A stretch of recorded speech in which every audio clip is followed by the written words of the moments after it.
pra gente muitas vezes parece ser algo inocente, né? Mas que para eles não é. Então eu fui lá e tranquei, fui lá, privei o Instagram dela, olhei os seguidores, tudo direitinho. Então é realmente algo muito delicado. E como a gente está nesse mundo de tecnologia, que as coisas mudam muito rápido, hoje é de um jeito, amanhã já é de outro. Então o Instagram dela está lá.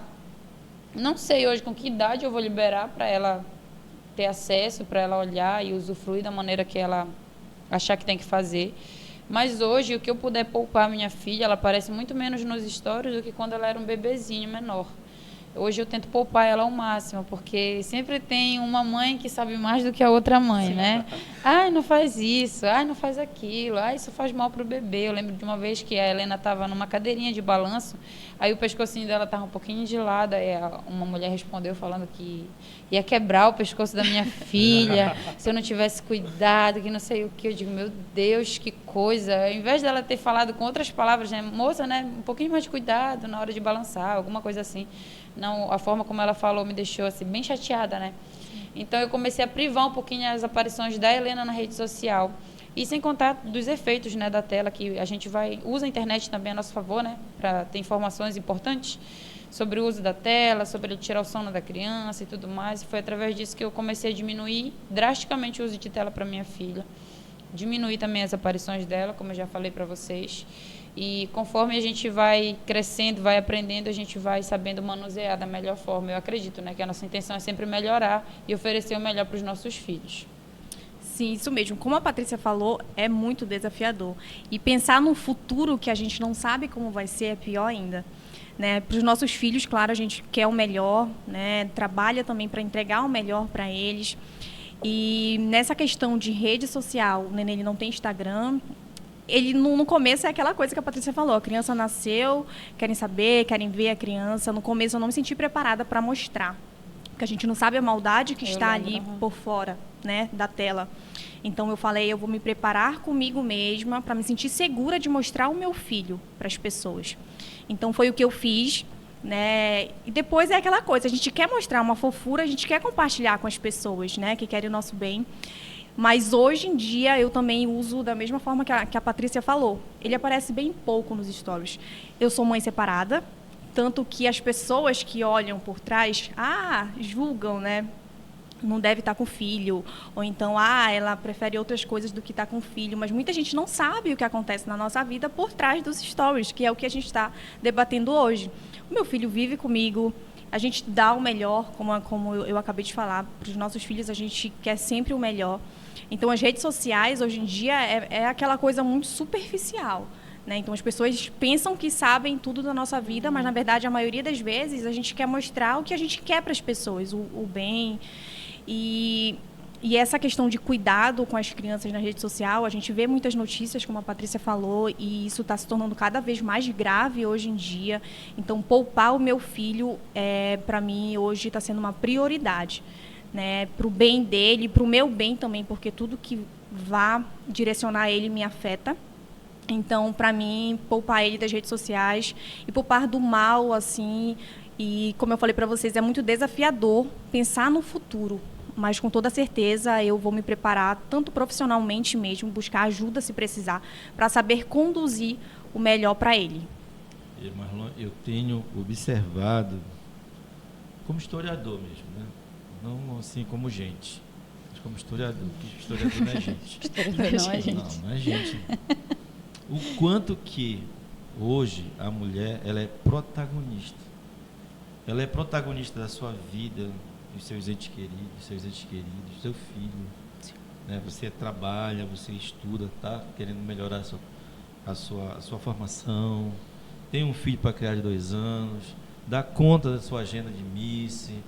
Você tem o seu empreendimento, você tem também a sua esposa, a sua filha, né, que envolve assim uma mudança, eu percebo, sabe, ao longo da história, agora como historiador mesmo, eu vejo assim o quanto que mudou, e mudou para melhor a vida da mulher, no sentido de ela ter mais liberdade, mais segurança, mais força e mais coragem para enfrentar a vida, né? Sim. Por quê? Nos tempos coloniais, está aqui meu colega aqui também é historiador e é advogado. Nos tempos coloniais, que tipo de sociedade era a sociedade brasileira? Uma sociedade patriarcal, machista. Mudou um pouco, não mudou muito, Letícia. Sim.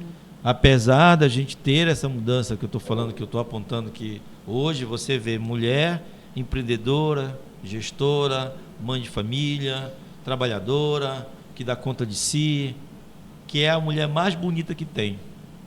É a mulher que acorda para batalhar o dia, se for o caso, as 24 horas. Por quê? Porque essa beleza ninguém tira. Essa beleza ninguém tira. A mulher que acorda, não digo que acorda cedo, mas que acorda para trabalhar, porque às vezes o horário nem é cedo. Acorda para trabalhar, para garantir o seu sustento, para garantir o seu conforto, do seu filho, da sua filha. Não tem beleza maior que essa. Então, você enquanto miss, uma mulher bela, bonita, né, tem uma beleza além dos stories, que é essa mulher que você está mostrando agora para gente, que cuida do seu filho, né, que quer melhorar sua condição de vida, estudando, fazendo curso de direito. Não tem coisa assim mais bonita do que isso, porque a nossa beleza passa. Olha, eu era tão bonito quando eu era novo, né? E agora, olha como eu tô, Marlon, olha aí, depois de 50 anos de idade aqui, né? Já meio escangalhado. 50 anos. Eu estava falando mais cedo, professor Boraslan, e eu compartilho com nossos ouvintes, telespectadores, eu não sei mais como fala. Como é que... as pessoas que estão assistindo a live, não vamos errar o nome delas. Estava falando mais cedo, principalmente no mundo jurídico, e não só no mundo jurídico, mas em qualquer campo do trabalho. O homem, existe uma pressão estética já ao corpo masculino também, isso é inegável, mas nunca similar ou comparado ao que acontece com a mulher.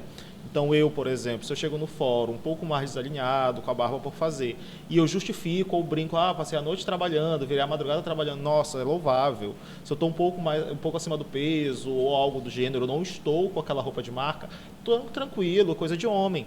Agora, quando a mulher que tem a mesma carga horária que eu, às vezes, como vocês, mães, tem uma jornada tripla, tem uma jornada não só quanto mãe, quanto filha também, quanto amiga, quanto conselheira, e assim sucessivamente, às vezes acumulando para vocês problemas que não são de vocês. Quando estão levemente relaxadas, são tidas como relaxadas, mas são levemente desarrumadas ou não estão naquele padrão que as pessoas estão acostumadas a ver vocês, eu queria perguntar, na verdade, vocês sentem que vocês sofrem esses olhares do tipo, nossa, está se descuidando, cuidado, eu acho que está passando o teu tempo, vocês já sentiram esse tipo de olhares, sendo que as pessoas não conhecem a sua vida, né, por detrás desse espaço de stories, beleza? Olha, eu acho que a Letícia deve sofrer tanto quanto eu, né? Porque quando a gente se forma em educação física, as pessoas acham que a gente sabe jogar todos os esportes do mundo, que a gente sabe fazer todos os tipos de treino e que a gente tem que ser magro. E pós-gravidez, as pessoas querem que a gente consiga parir o filho num dia e no outro dia estar magra. E não é assim. As pessoas não entendem que não é assim. E as próprias mulheres, muitas vezes, não entendem. Eu acho engraçado isso, porque às vezes as próprias mulheres que já pariram, que já passaram por isso, ficam exigindo da outra. Eu ficava assim, exatamente. Aí, nossa, você ainda tá gorda, né? Eu acabei de parir uma criança. Entendeu? Aí, nossa, mas já faz quase 3 anos. A Helena, na verdade, faz 3 anos agora em fevereiro. Só que, como eu falei, assim, a mulher ela passa por diversas fases. Logo que eu tive a minha filha, porque quando eu engravidei da Helena, na verdade, tudo começa bem antes, né? Antes da gravidez. Quando eu engravidei da Helena, eu tinha acabado de vir de uma competição de crossfit no ano anterior. Então, assim, eu estava com uma estética corporal que eu achava a coisa mais linda, assim, do mundo. Eu estava muito satisfeita com o meu corpo. E eu estava treinando em casa, porque eu engravidei na pandemia. Eu treinava em casa e foi num belo dia de treino de crossfit em casa que eu descobri que eu estava grávida. E assim, foi um baque muito grande, porque eu saí de um corpo esbelto para um corpo com outro ser dentro, né? E foi um baque muito grande psicológico para mim. Então, ver as pessoas me julgando por algo que era natural, porque é natural, gente, é muito natural engravidar, é muito natural parir um filho. As mulheres... Engordar numa gravidez. Exatamente. É até saudável. E eu não entendia por que as pessoas me julgavam tanto por ter engordado. Aí, quando eu parei minha filha, eu queria logo emagrecer, e eu consegui, até porque é impossível não emagrecer amamentando uma criança, né, gulosa. Eu emagreci super, fiquei muito, muito magra. Aí, criticaram, nossa, você emagreceu demais, cadê a perna, cadê a bunda? Nada tá bom, né? Nada tá legal, né, para as pessoas. E aí, agora eu estou numa fase em que o treino em si, ele não é uma prioridade para mim. Eu tenho muitas outras prioridades antes do treino, antes da atividade física em si. Hoje a minha atividade física é com as minhas alunas, dando aula de dança. Eu falo sempre para elas, eu sou muito abençoada, porque as pessoas normalmente tiram um horário para trabalhar, um horário para treinar, um horário para isso, um horário para aquilo. Eu já faço 2 atividades só uma, que é ali na dança eu estou me cuidando e estou cuidando delas. Então eu estou treinando e trabalhando. Então já é uma bênção para mim e já é o meu exercício do dia. Apesar de eu já estar muito acostumada e talvez não tenha o efeito que eu gostaria que tivesse esteticamente. Mas hoje o treino em si não é uma prioridade para mim. Eu tenho plena convicção de que eu engordei, tá? Ninguém precisa falar. E hoje eu já consigo lidar com isso de uma maneira mais tranquila, porque eu sei o que eu estou fazendo e por que eu não estou fazendo certas coisas. Eu sei e eu não preciso justificar para as pessoas. Antes eu postava, eu estou gorda, porque eu não estou mais treinando, porque eu não tenho mais tempo.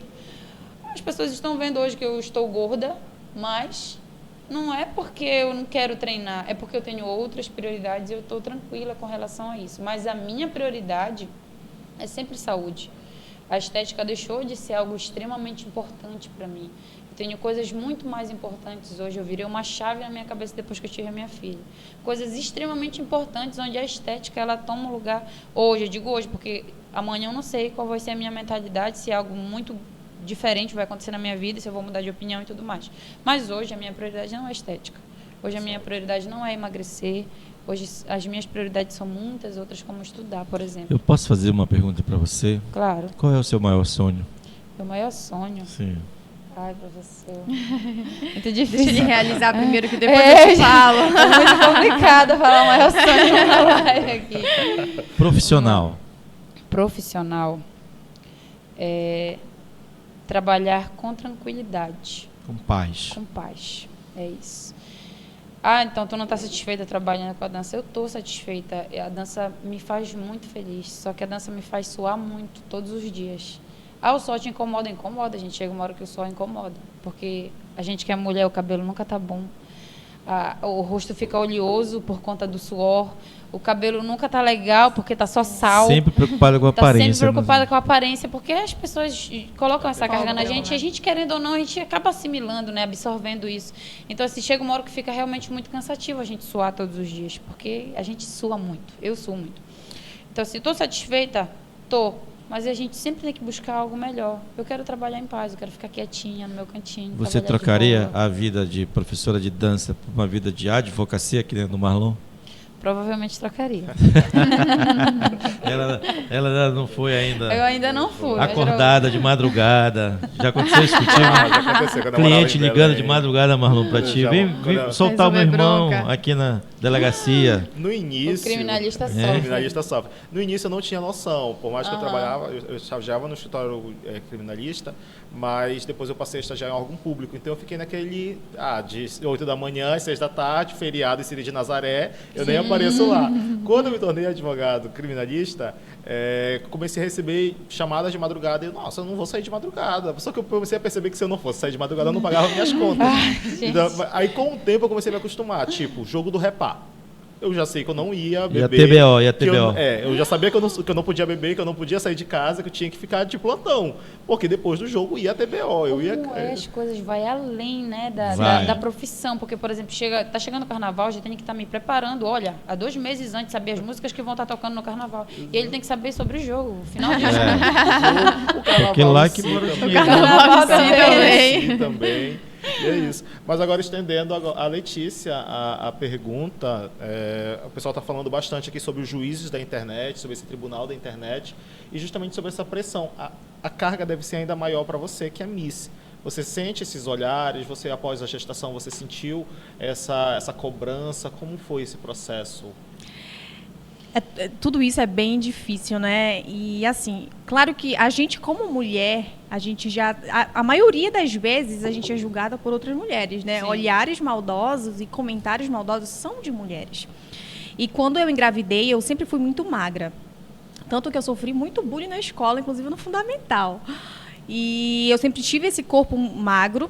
E na minha gestação, eu engordei 20 quilos. Só que eu não me preocupava com isso. De verdade, na gestação eu quis me entregar e viver aquele momento, né, que é único de uma mulher. Então eu não me preocupei, apesar das pessoas, tá ficando muito gorda, calma aí, porque isso pode ser prejudicial.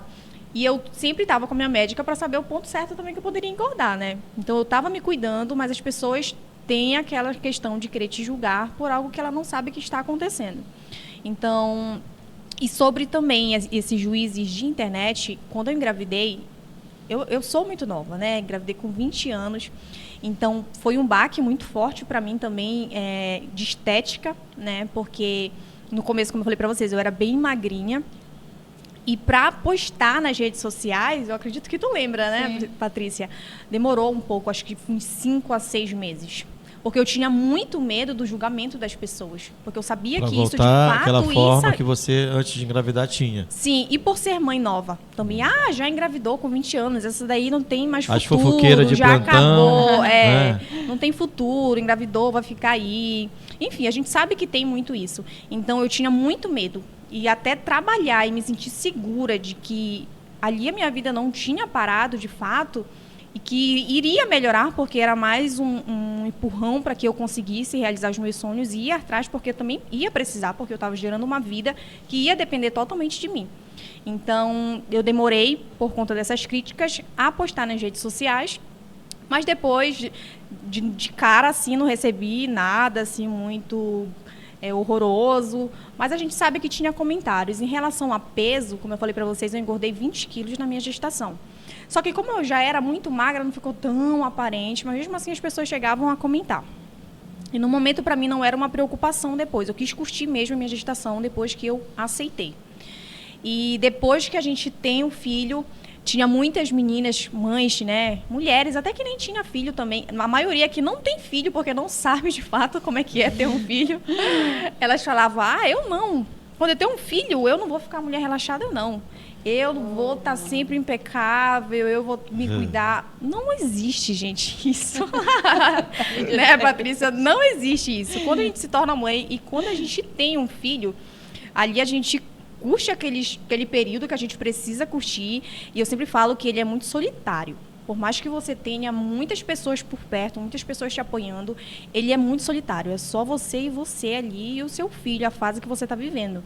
Então, a gente tem, sim, muitos julgamentos, né, das redes sociais. Esses olhares eu via na rua, né, quando eu andava. E depois que eu me tornei Miss, essa pressão ela veio maior.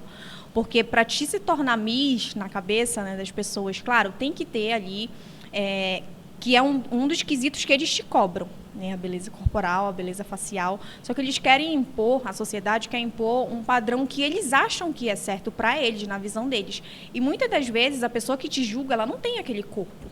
Ela está fora do padrão dela que ela exige. Né? Então, eu acho que isso tem que ser bem...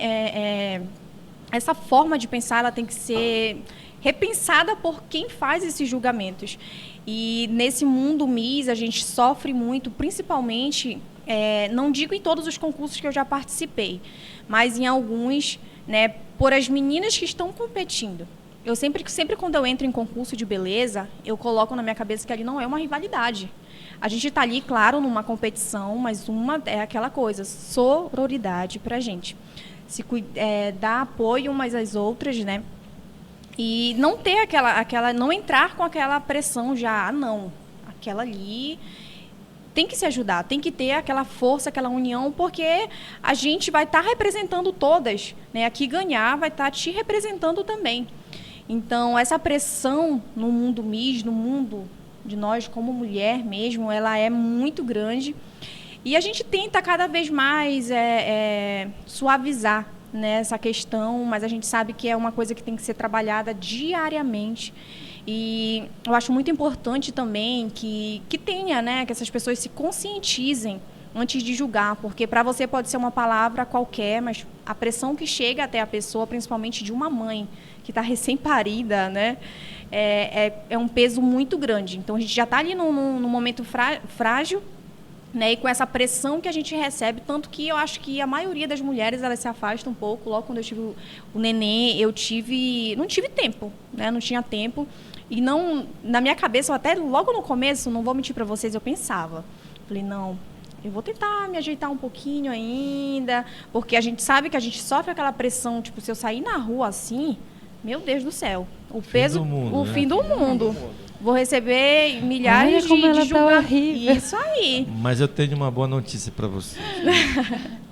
Vocês sabiam que saiu uma pesquisa de que o internauta brasileiro ele é o mais tóxico do mundo? E onde é que isso é bom?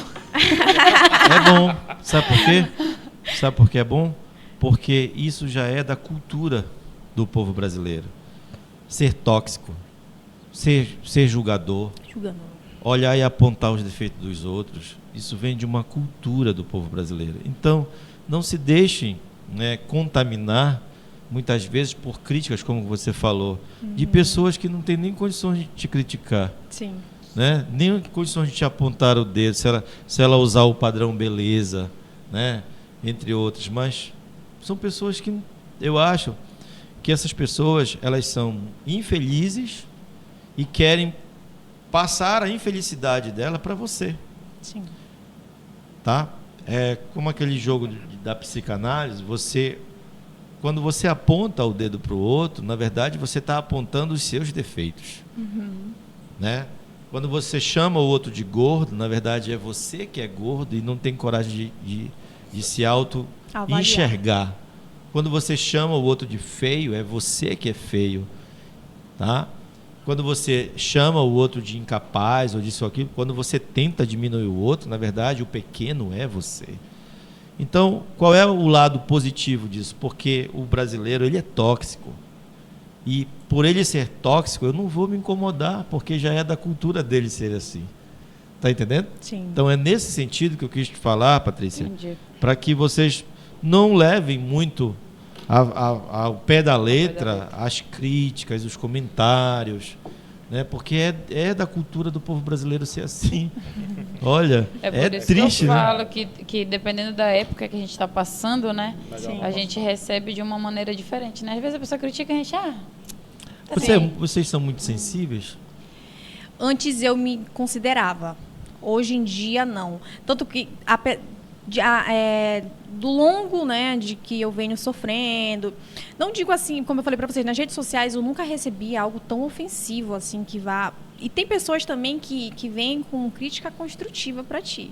Na verdade, tá te esculachando ali e tá pensando que tá te ajudando em alguma coisa. É a velha crítica construtiva de quem nunca construiu nada.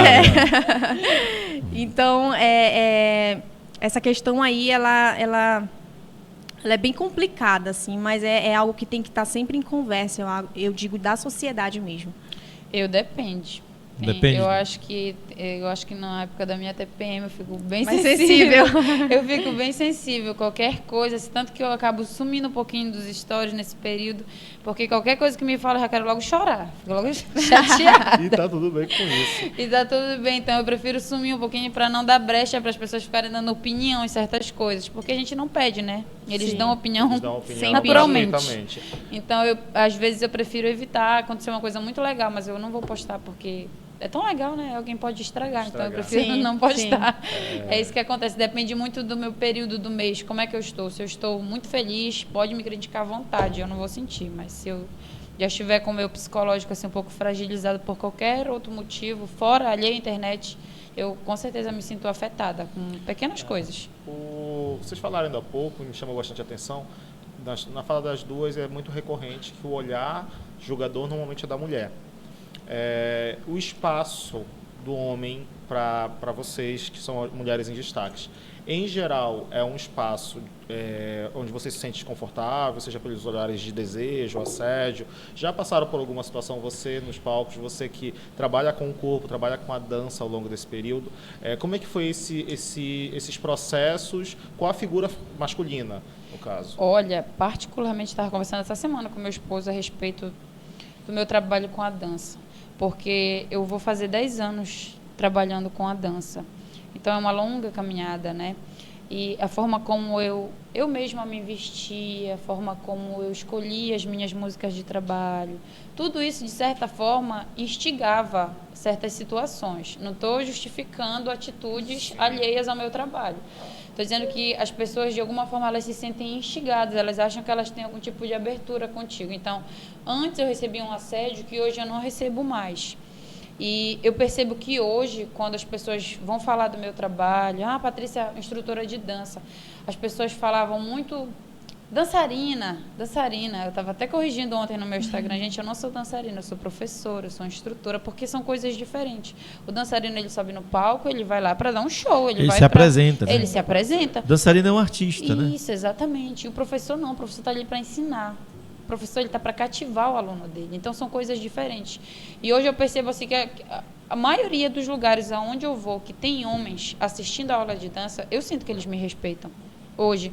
Talvez seja pela experiência que eu carrego em relação à minha profissão. Engraçado que, abrindo aqui, né, espaço para isso, onde uma pessoa me chamou para dar aula na empresa dela. E ela falou assim, tem como você vir de leg e uma blusa grande? Aí eu fiquei pensando assim, meu Deus, eu acho que ela não sabe que eu sei me vestir, né, para dar aula. Mas eu sei me vestir para dar aula, eu sei como eu devo me vestir nos ambientes. Então, assim, eu percebo que a gente vai educando aos poucos as pessoas a nos respeitarem pelo que a gente faz, pelo que a gente é. E hoje eu me sinto muito respeitada na área da dança. Me sinto tanto pelas mulheres quanto pelos homens, pelos que assistem e pelos que participam da minha aula. Porque você soube se posicionar Sim. dentro da sua profissão, na verdade, se posicionou como professora de dança. Né? E você, Letícia? Os assédios nas redes sociais, isso é um tema assim recorrente. Fora, né? Sabe por quê? Porque isso, eu que não sou mulher, mas na condição de homem, eu acho isso muito abusivo. Você recebe muito assédio nas redes sociais? Como lidar com isso? Eu recebo muitos, assim. Às vezes, eu chego a responder para pedir respeito, né? Mas, às vezes, eu prefiro deixar lá, não responder e ignorar. Logo, quando eu participo de algum concurso, que eu sempre posto a minha rotina mais frequente, né? Todos os compromissos, a gente se coloca em live também. A gente recebe muito mais. Eu recebi muito mais.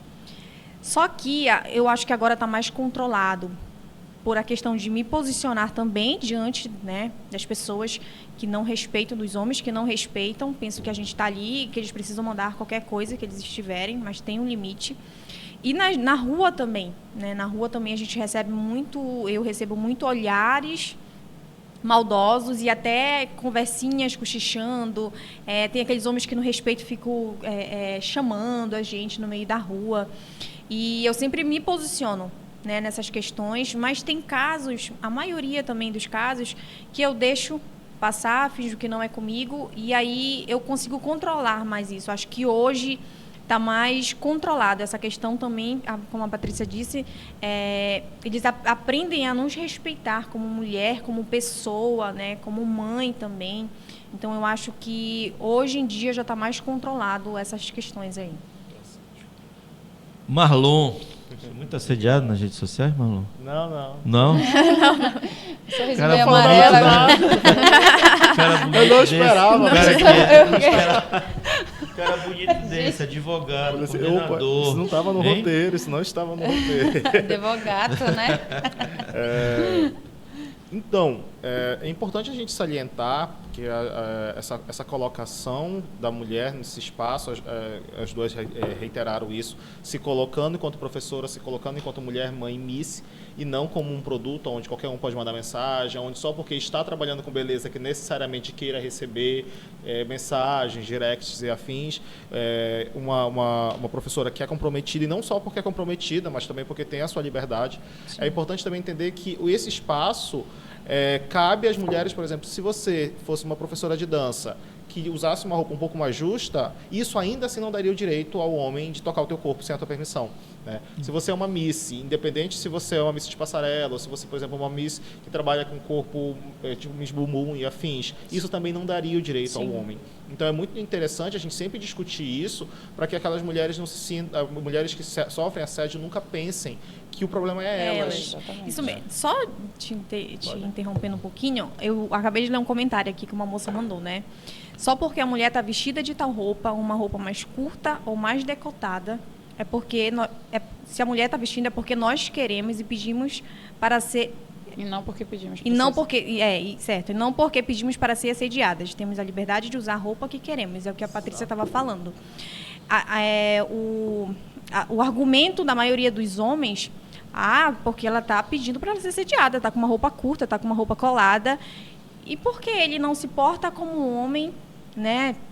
A mulher, ela não tem problema nenhum, ela pode ser quem ela quer, ela tem liberdade de vestir, de ir, de vir, assim como qualquer pessoa.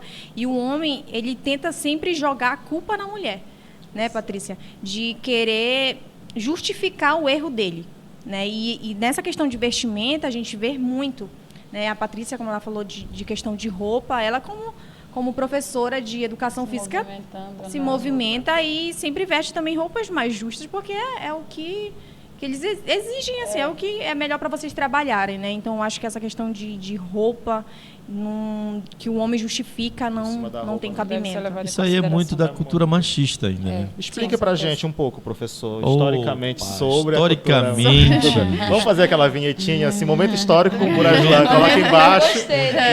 Um dia na história. Historicamente, a mulher é vista pelo homem como sua propriedade. Sim. Até a forma de falar, até a forma de pensar. Às vezes a mulher também, ela acredita nisso, que ela é propriedade do homem. Ela se apresenta na sociedade, eu sou mulher do fulano de tal. Quando eu dou aula, eu sempre bato muito nessas questões, porque a propriedade da pessoa, ela tem nome, é a escravidão. Se alguém é propriedade de outro alguém, esse alguém que é propriedade é escravo desse alguém. Não é o trabalho que faz a pessoa ser escrava, é ser propriedade dessa pessoa. Entendeu?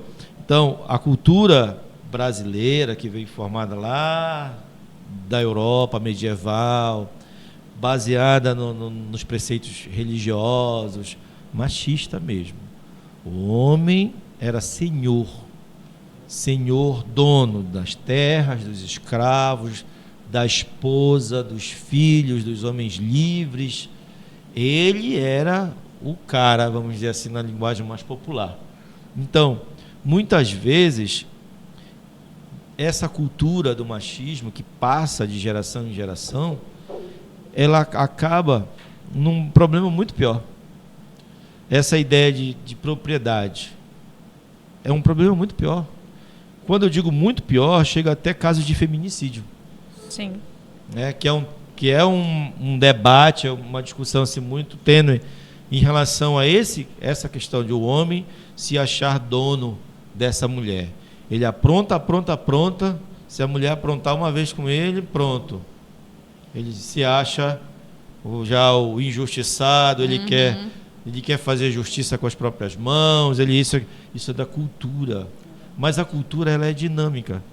A cultura, ela modifica. O pensamento social e coletivo, ele modifica.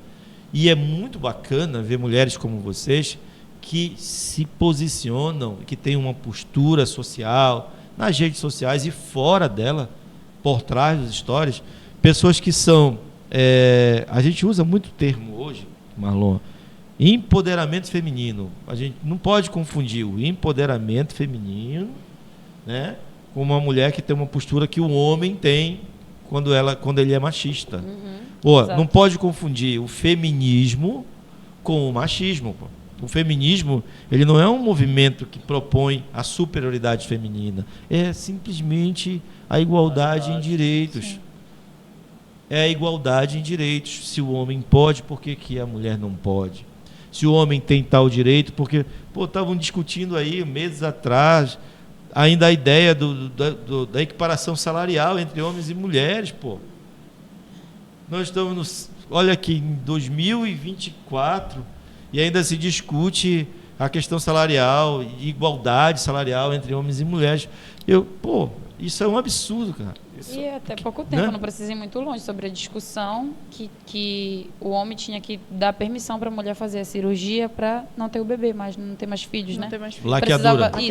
Isso, precisava da permissão O do corpo é esposo para dela. fazer. O nosso direito, agora a gente teve um momento de história, né, com o Sr. Burajlan, viu a prévia que você vai ter esse semestre. Momento direito agora. Vai lá. Deixa eu fazer as legendinhas, né? Não, sendo bem curto, 2002, ontem praticamente. E foi ontem que saiu o patriarcado do Código Civil. Então foi 2002 que teve essa mudança, você observa, 2002.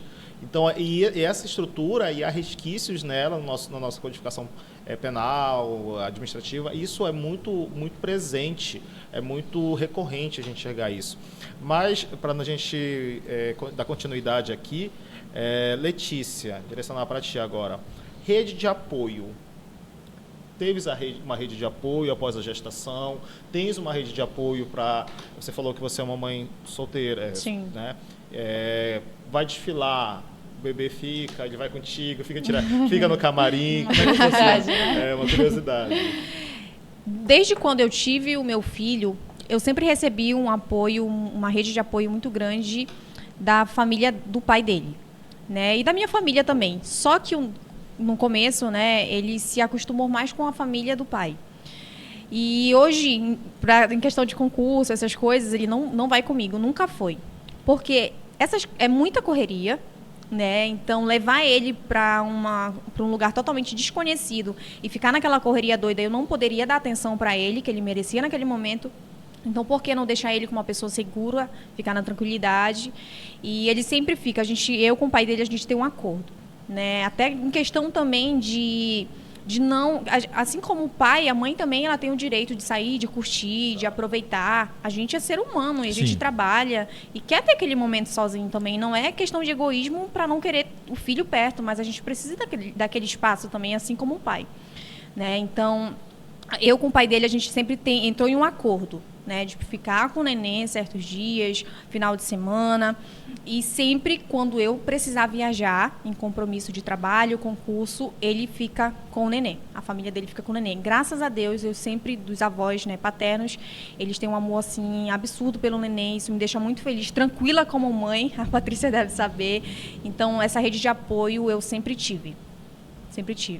Que bom. E é muito importante para uma mãe, né? E principalmente sozinha também. E é muito bom ressaltar isso, porque vocês não conseguem construir sozinhas. Sim. E algumas mulheres que não têm essa rede de apoio se culpam, se martirizam, né, diariamente. E eu falo isso porque eu acompanho mulheres, mães e algumas amigas minhas em específico, que são mães de autistas, filhos autistas, que por vezes elas se culpavam. Nossa, a outra mãe consegue trabalhar, estudar e eu não consigo. E eu disse, mas você consegue fazer aquilo, já é o seu máximo. Sim. Se orgulhe disso diariamente. Patrícia, como você é casada, né? Você é casada e tem a sua filha. Sim. Como você imagina que vai ser as relações da sua filha na escola, levando em consideração o que você vivencia? Né? Você é uma mulher que inspira outras mulheres, então você bem provavelmente tem contato com mães e afins e também com meninas jovens. Como você consegue hoje imaginar esse mundo que vai estar com a sua filha, né, que a sua filha vai receber? Eu acho assim que a gente prepara o nosso filho para ir para a escola. Eu penso assim, né, a família, lá em casa, a gente prepara a nossa filha para ir para a escola. Tudo que a gente ensina para a Helena, a gente ensina para que ela chegue na escola de alguma forma ajudando o professor, porque como professora eu sempre penso no professor. Tanto que o meu primeiro emprego foi dar aula para maternal, aí a criança faz cocô, aí chora, pede o pai, pede a mãe. Então, a minha filha vai para a escola desde os 2 anos de idade. Então, tudo que a gente faz com a Helena e pela Helena é preparando ela para o mundo. A gente quer que ela seja uma criança independente. Tanto que as minhas alunas, inclusive, que são pessoas próximas de mim, elas ficam surpresas no quanto que ela é independente. Ela desce do carro, ela vai, ela entra no lugar onde está tendo a aula, ela fala com as pessoas, ela brinca, ela sobe no palco, ela desce do palco, ela faz o que ela quer. Ela é livre para brincar, para ser criança, para conversar com as pessoas. Ah, Helena, ela não quer falar. Então, não vamos obrigar a criança a falar. Ela fala se ela quiser. A família também segue essa mesma... Eles respeitam muito as minhas decisões como mãe, as do Joab como pai, e a forma como a gente educa a Helena. Eu acho que ela vai ser uma criança de se posicionar. Se alguém tratar ela mal, ela vai falar, porque ela fala, Helena, ela é falante. Então, se alguém tratar ela mal, ela vai falar. E ela vai dar carinho se ela receber carinho, porque ela é o que ela tem na casa dela. Ela tem muito carinho, tanto de mim, porque seria o normal, né? O normal é ela receber carinho, afeto só da mãe, mas não, o pai dela é extremamente carinhoso, atencioso com ela. Ele faz todas as vontades dela. Então, ela vai, com certeza, para um ambiente, tanto da escola quanto em outros lugares, sabendo o que ela merece. Ela merece ser respeitada, ela merece ser acolhida, ela merece amor. E ela dá amor. Ela fala, eu te amo para as avós, para os avós, para as tias. Ela é muito carinhosa e eu tenho certeza que isso é reflexo do que ela recebe na casa dela. A gente só dá aquilo que tem, né? Exatamente. Rede de apoio, você falando agora, né? Bora falar um pouco, então, sobre direito trabalhista. Eu sei que sua praia é direito penal. Uma vez eu dando aula sobre Getúlio Vargas, eu não gosto de, Foi, né? eu não gosto de dar aula de Getúlio Vargas. Meu emocional fica abalado. Falou Getúlio Vargas porque... Não, eu fico nervoso porque eu sei quem foi Getúlio Vargas, assim, politicamente falando. O Vargas criou a lei de assistência à gestante, que hoje é a lei de licença maternidade. Olha aí, a lei de licença maternidade para servidor público, se eu não me engano, se a mulher é servidora, ela tem 6 meses de licença maternidade. Se ela tem um emprego privado, ela tem 4 meses. E o homem, doutor?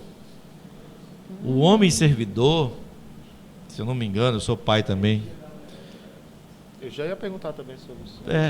Eu sou pai separado, mas eu nunca abandonei meus filhos.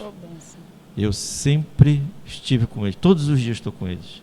Eu pego de manhã, levo para a escola, pego depois da escola, depois eu almoço com eles, depois eu deixo em casa, depois eu levo para lá, levo para cá.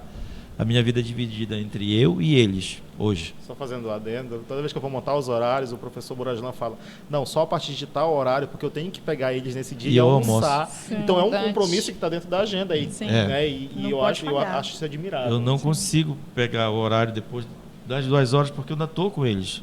É meu compromisso de pai, né? E eu tenho uma reclamação para fazer sobre o direito em relação à licença paternidade. Se eu não me engano, quando fui pai, eu já era servidor, eu tive 15 dias de licença pelo Estado. Pela rede privada, eu tive 5, se eu não me engano. Não é 5? Eu achava que era 3 também. 3, na legislação é 3. 3. Legal que você ainda foi legal comigo. Agora, imagina só, aí eu dando uma aula sobre Getúlio Vargas, falei sobre isso, e teve mulheres que acharam justo a mulher ter 6 meses e o homem ter 15 dias. Eu acho isso um absurdo, sabe por quê? Porque o homem ele tem que estar ao lado da mulher, ajudando, né, dando essa rede de apoio. Eu me lembro quantas vezes a minha ex-esposa dormiu com o meu filho no colo, amamentando, e eu segurando ela para ela descansar. Eu imagino o quanto que deve ser. Imagino não, eu vi o quanto que é cansativo para uma mãe cuidar, né, do filho, da casa, do trabalho, sozinha. Sozinha.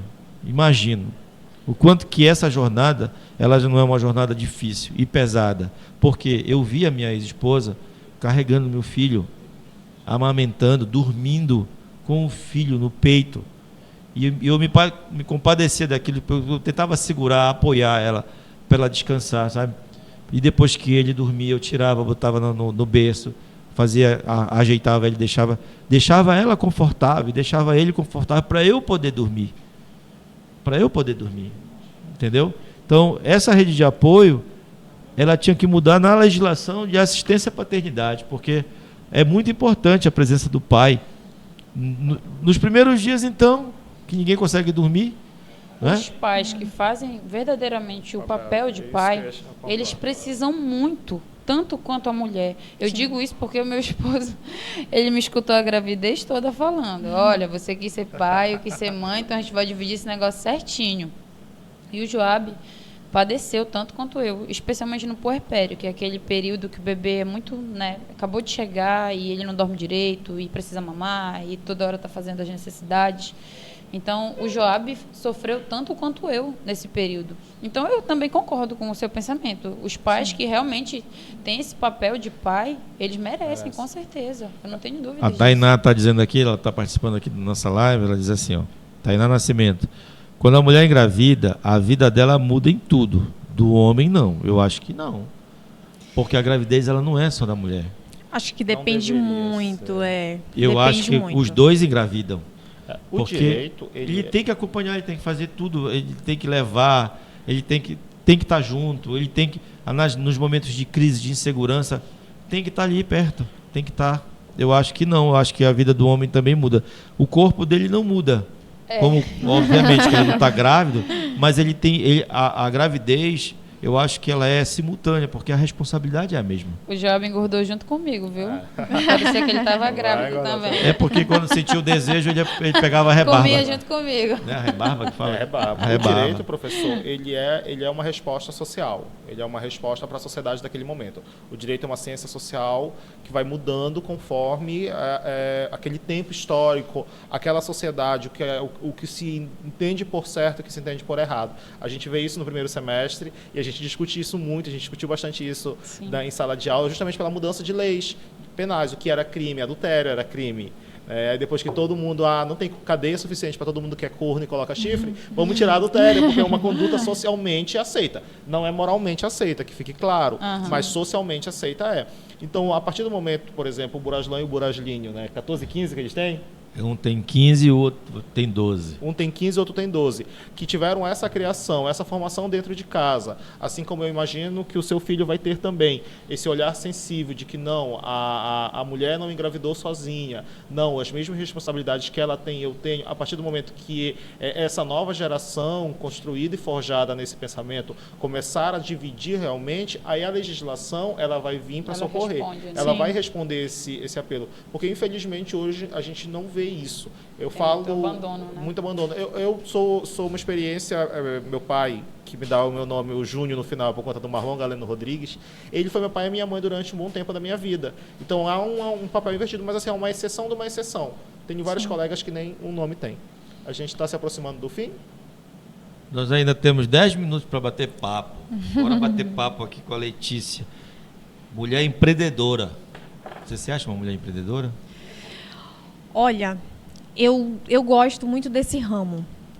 Eu já tive, acho que na minha gestação, eu comecei a empreender numa loja de biquíni online, né? Trabalhar online.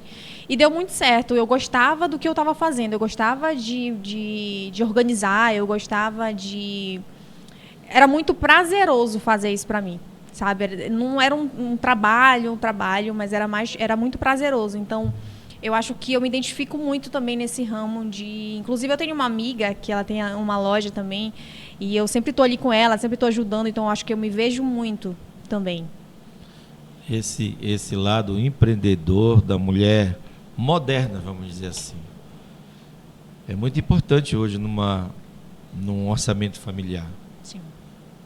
Patrícia, você trabalha, você dá o seu suor todo dia, e a renda que você traz para dentro de casa é uma renda muito importante para trazer conforto para a tua família. Você trabalha, seu esposo trabalha, você tem uma filha, você tem uma vida que, obviamente, tem necessidade de ter as coisas. Todos nós temos.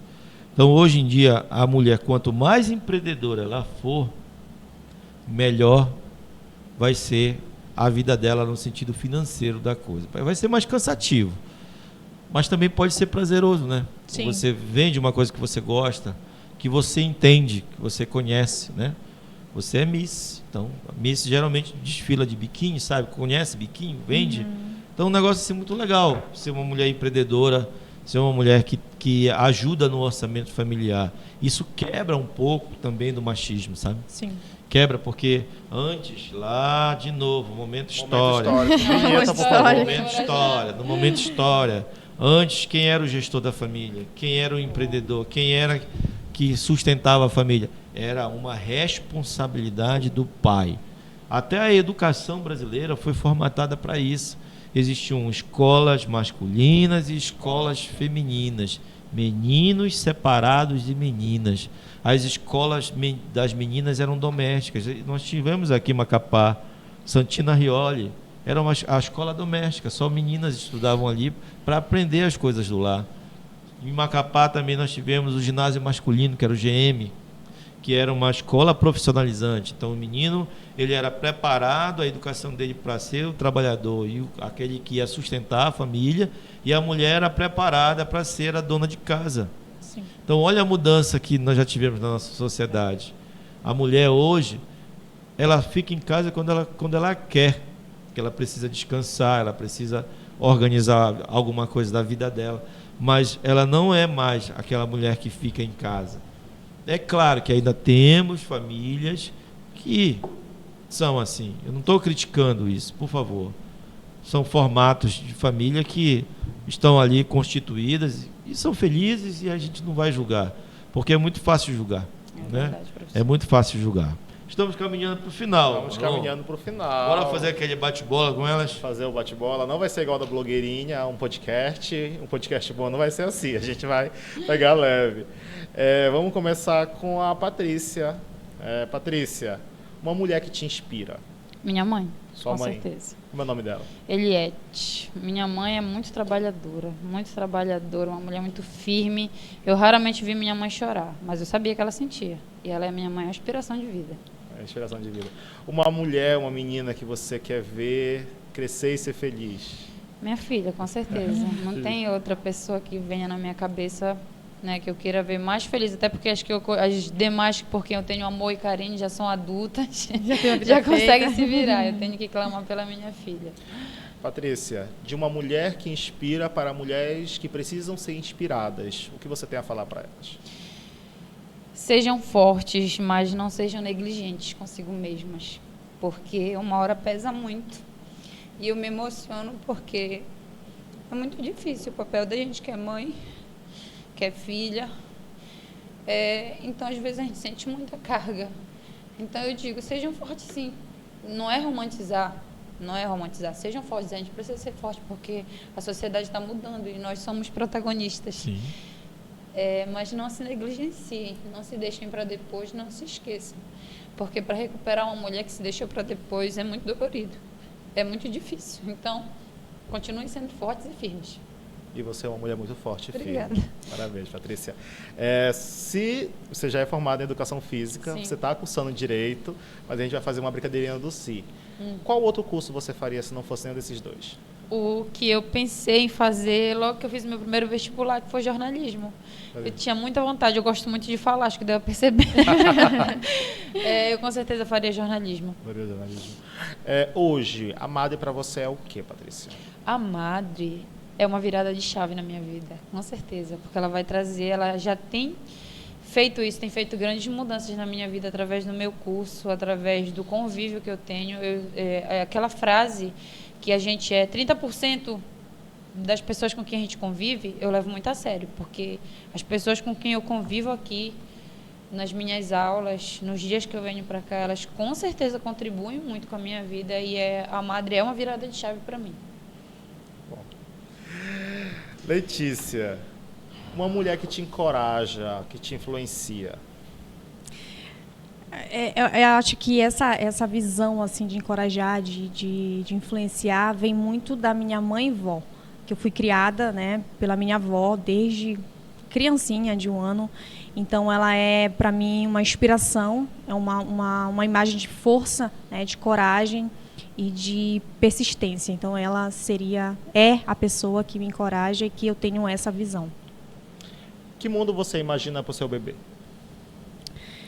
Ai, gente, é até difícil, porque se eu fosse falar o que eu queria e que eu imaginava para ele, eu eu penso no futuro e num mundo assim muito melhor, mais conscientizado, que as pessoas se respeitem, que as pessoas se ajudem.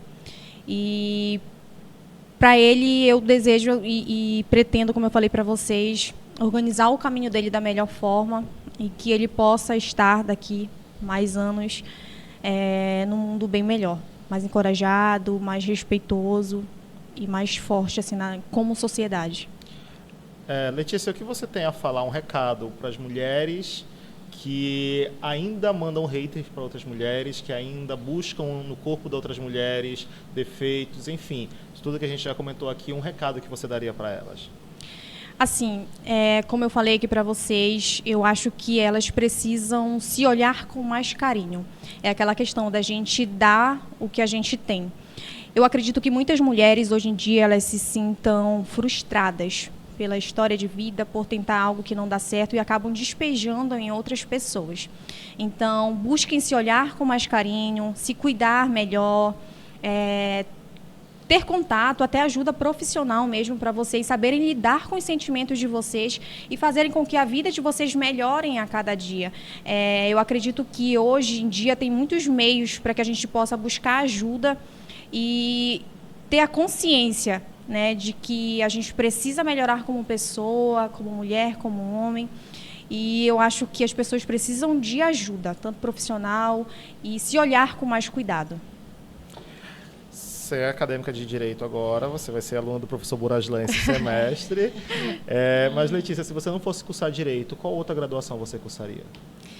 Olha, eu tinha muita vontade também de jornalismo, porque desde quando eu entrei, eu era uma pessoa muito tímida, extremamente tímida, que eu chegava a ser mal educada, mas não era essa questão de ser mal educada, era porque eu era muito tímida e me travava. Mas depois que eu entrei no mundo MIS, eu aprendi a me comunicar melhor, foi um mundo assim que me despertou muitas coisas seria também do jornalismo, mas a administração também eu me vejo muito ali. A professora Isabel não vai me tomar a Letícia, por favor, professora Isabel. A Madre para você é sinônimo de? Gente, é muito difícil falar de sonhos, né? E quando desde antes de me tornar mãe, eu sempre... É o que a gente vai tomando, né? Saiu do ensino médio e vai para a faculdade. E para mim foi difícil. Logo no começo não consegui, e eu acho que tudo acontece da forma que Deus escreve. Porque eu estava comentando com uma amiga, eu falei, amiga, o tanto que a gente tentou, né, o tanto que eu busquei me ingressar numa faculdade nunca deu certo. Então, acho que a Madre, para mim,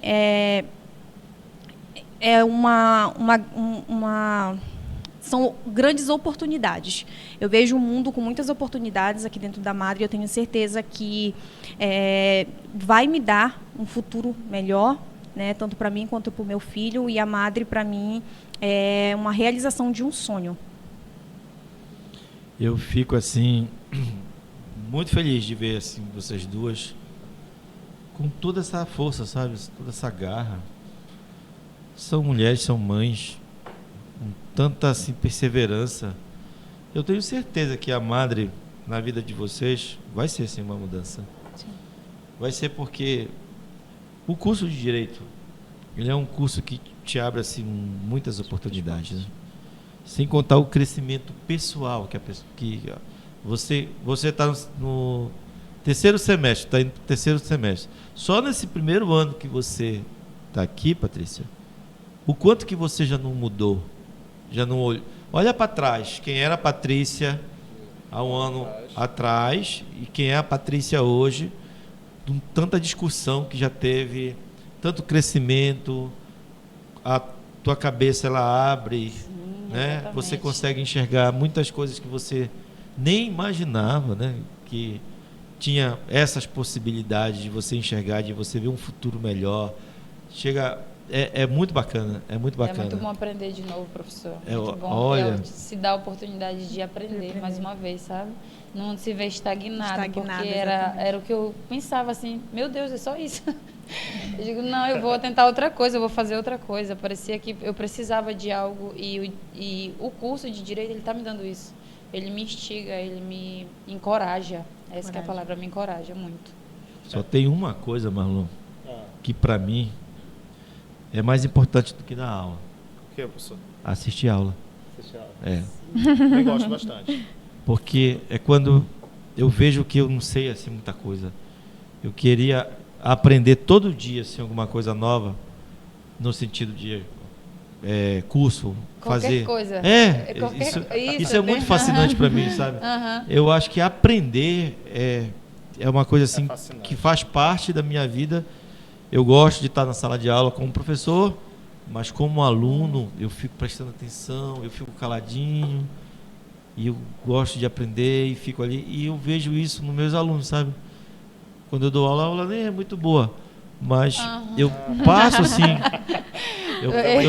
Tu vai rir de um jeito diferente depois que tu tiver aula com ele. Eu tento passar assim, sabe? Para os meus alunos, o quanto que é maravilhoso esse ambiente. Os meus olhos brilham quando eu estou falando disso, porque é a minha vida, é a minha paixão, sabe? E aí mudar a vida de alguém, passar alguma coisa e receber em troca. Porque dar aula não é só ensinar, é aprender também. Você aprende com as suas alunas lá na dança, sempre. Com toda certeza.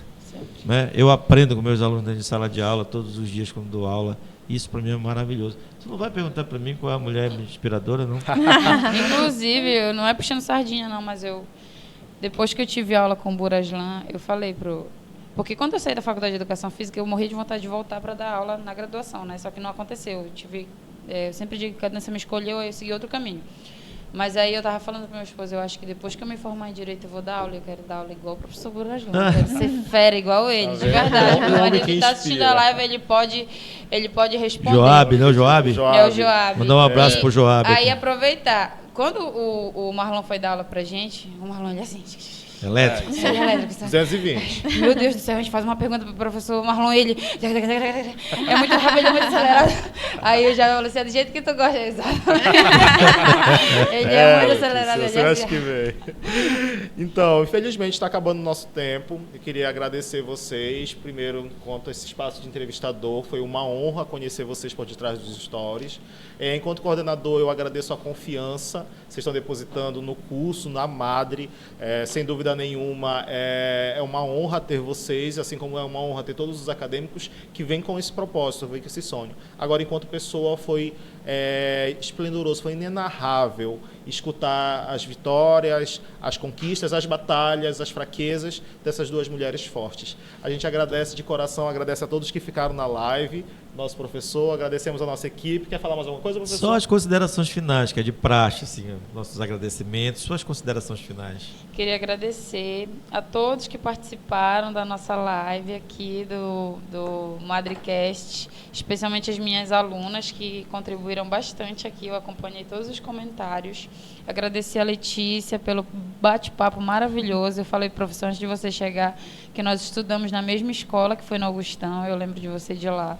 E sempre foi uma pessoa muito respeitosa, muito educada. Ela falou que chegava a ser até mal educada, mas eu sempre tive outra visão dela, sempre achei muito educada. Agradecer pelo bate-papo, foi muito agradável. Aos professores que são inspiração para mim, eu com certeza tenho muito a aprender com vocês. E para mim foi uma honra. E eu sempre termino as minhas aparições em eventos da Madre, qualquer coisa da Madre, dizendo: estou à disposição, pode me chamar quando precisar. Depois a gente chamando ela para outra coisa. Você, Letícia, suas à disposição também, Letícia? Estou. Suas considerações finais aqui no nosso bate-papo. Agradecer vocês pelo convite, né, a toda a coordenação da Madre. Agradecer também a todos que ficaram assistindo. Agradecer a Patrícia também, que é uma pessoa, uma mulher que eu admiro muito.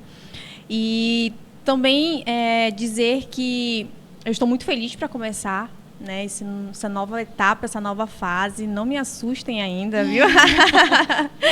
Estou muito feliz, estou bem entusiasmada mesmo para começar essa nova fase da minha vida e agradecer a todos vocês mesmo. É isso aí. Eu sou o Marlon. Suas considerações finais. Já foi dadas as considerações já, finais. você está tranquilo? Toda terça-feira agora eu vou estar aqui com o senhor. Graças a Deus. Você é um companheiro de muitas batalhas aqui. Olha só. Agora eu tenho que agradecer toda essa rapaziada que está aqui, o Gabriel, toda essa rapaziada que nos ajuda aqui no Madrecast, o Felipe que estava vindo agora, você agora que é meu companheiro aqui de conversa, né? Agradecer vocês são assim duas pessoas maravilhosas, assim, pessoas. A gente tem que olhar para dentro, assim, sabe? e olhar a pessoa. Aparência física vai acabar, vai ficar velho, vai isso, todo mundo sabe. Mas a pessoa não. A pessoa, ela se mantém. Ela se mantém uma pessoa batalhadora, uma pessoa educada, uma pessoa firme, uma pessoa que luta, que busca. E isso a gente nunca pode perder. Então, obrigado. Encerrando aqui a nossa live. Eu só tenho a agradecer a Deus. Muito obrigado, Senhor, e Madre Teresa no coração. Vem pra Madre.